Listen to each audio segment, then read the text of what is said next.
gentlemen carpenters. Hey, today I'm here hanging out with Josh in the shop this morning. I'm making a shiplap wall over at my son's house and daughter-in-law's place. And so I've started doing, I just buy 3/8. I mean, you can do rough finish ply, it looks really nice. In this case, I went with a more of a, it's not maple, but it's probably pine, I think, or something like that. It's, you know, it's about 42 bucks a sheet. Now, obviously, I'm not making real shiplap. It's just gonna butt together, but it gives the same look, and it looks really sharp. So at this point, I'm cutting it into 5 5/8 strips, and that gives you a pretty even amount throughout. You can make it a little wider or less, whatever you like. And then now I'm gonna adjust the table saw, the blade on a 45, and figure out how much of a bevel that I want. And I want to take a little bit of a bevel just off of there on both sides to give that shiplap look. And then I'll install it. On this one, I'm putting on the top side of a fireplace at my son Miles's house, and I'll show you what that looks like.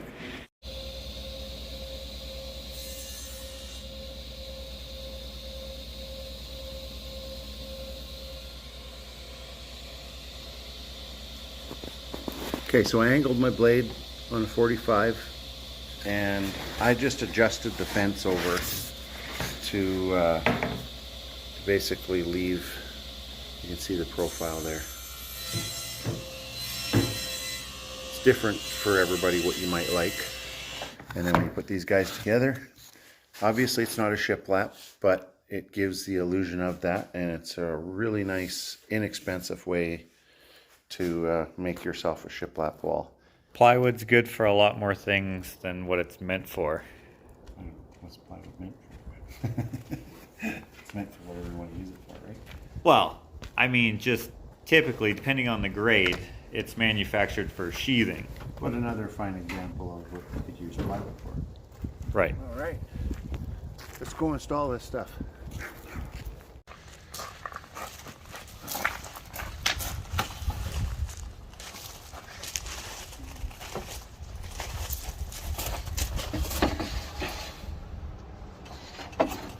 Okay, so each piece that we're going to cut through the wall is typical of most houses. Not every wall is going to be perfectly straight. The taping on the corners aren't always going to be 100% bang on. So if you want it to fit really nice, I'm trimming each one separately. Some might be a 1/16 of an inch less than the others.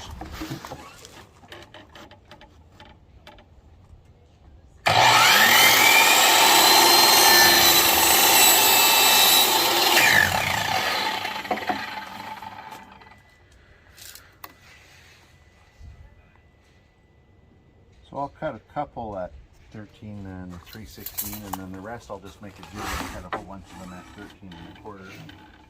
Seems like that will fit pretty good.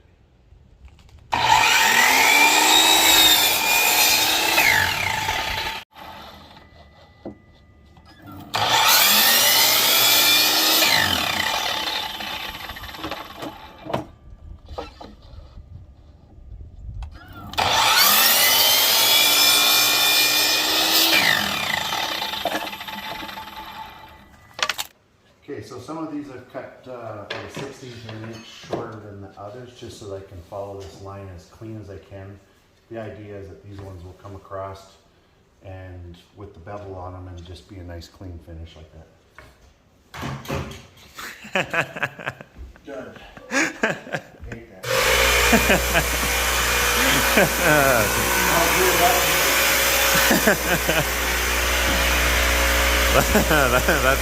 I don't know why I think that's so funny.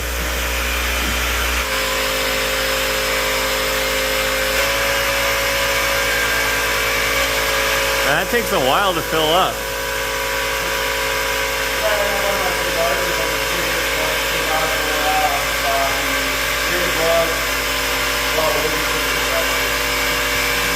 It's so small, it doesn't even make any sense.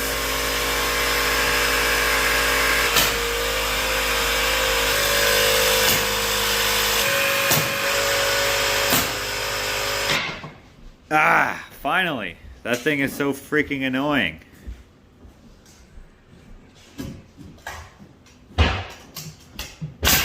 Ah, never mind. I was gonna say something about this. That's better. Way better.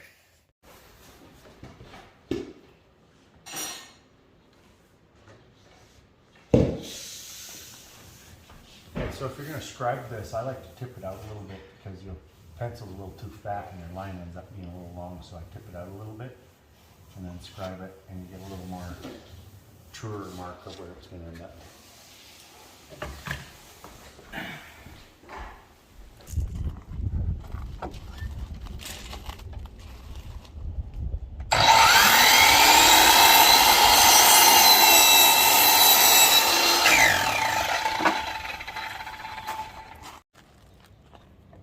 Oh. Okay, so now these are the finished ends, so because I cut them, I'm going to re-bevel. Well, I never had the ends beveled, but I'm going to bevel those ends, so that'll be our finished product on the front sides.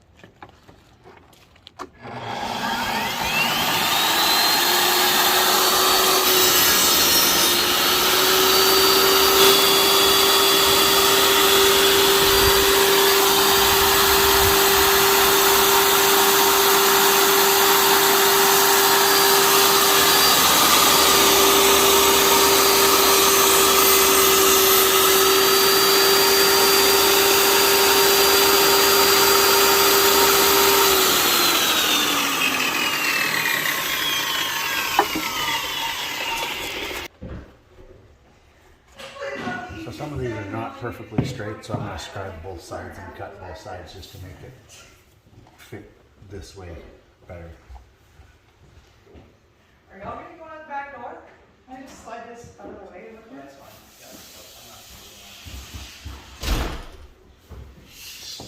It's still there. Yeah, it's still there. Yeah, I don't think so. Yeah.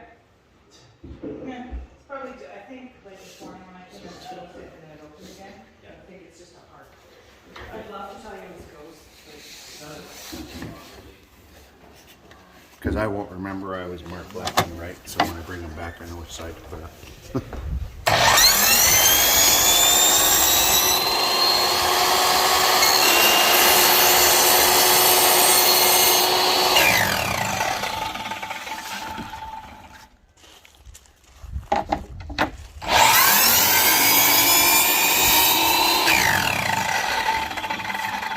So as you can see, I cut away from the line at first so that you can see how straight or how you have to adjust your blade, right?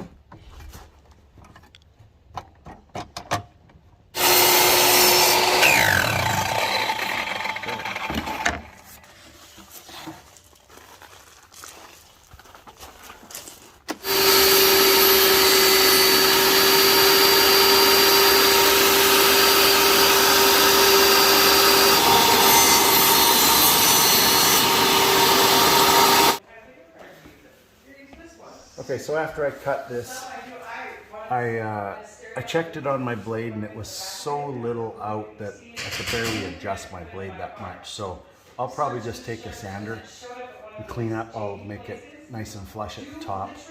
And then this is like, I don't know, it's like a couple millimeters or something like that. It's so minute that it's not very easy. Before I nail in the middle, it's still loose here. I like to find out exactly where the stud is in the middle. So we'll, now you could glue these on, PL them, whatever you want to do. I just nail them and I'm going to fill all the nails. Okay, so now I've got my marks. So I'm probably going to take a level after these are all up and mark my line straight all the way up so that my nail lines are nice and straight.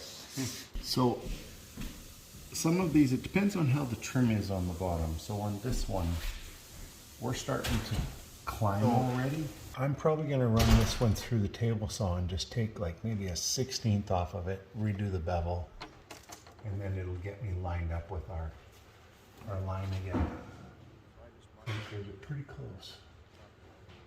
It's so close, maybe. No, it's creeping a bit. and it'll start to creep more.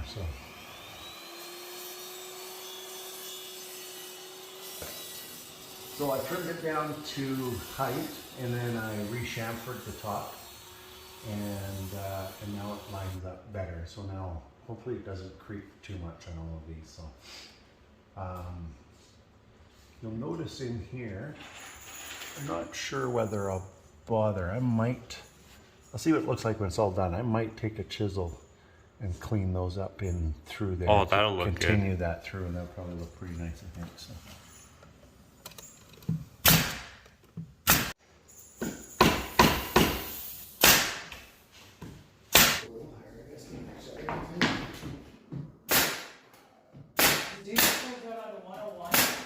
So now that we're getting up to the top part here, I use my trusty little angle finder, and we find our angle, and then each one of these pieces we just cut. And so here's my last little guy. I end up with a little piece, which I'm obviously going to have to trim,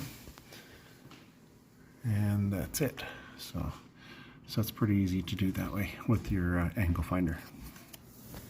Okay, I've got all the shiplap up now, and so I'd mentioned these little corners. Not really liking how that sits like that, so I just am taking a chisel and I'm just chiseling them out a little bit just to finish the profile off. So all the shiplap is done now. You're gonna see it turned out pretty nice. So my son Miles, this is his house. They've decided that they actually want to do it stained rather than painted white like some of the other shiplap I've done. So it'll kind of tie it in with some of the other wood that they have in the house. So I'm using Provincial by Varathane. And so I'm going to start staining and we'll see how that looks.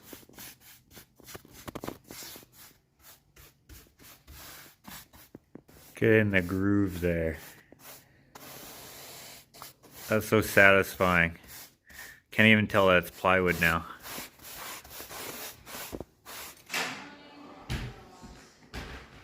For sure, every time you climb a ladder, it gets 150 degrees hotter. Is it any water up there?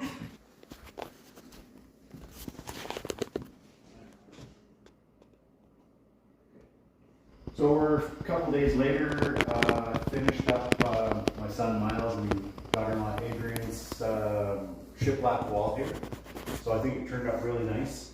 We ended up not doing any kind of clear coat on it, and just left it just bare wood with the stain on it. And I think it looks really nice. It's very rustic looking. And that's about it. So that's what you can create with a little bit of 3/8 plywood.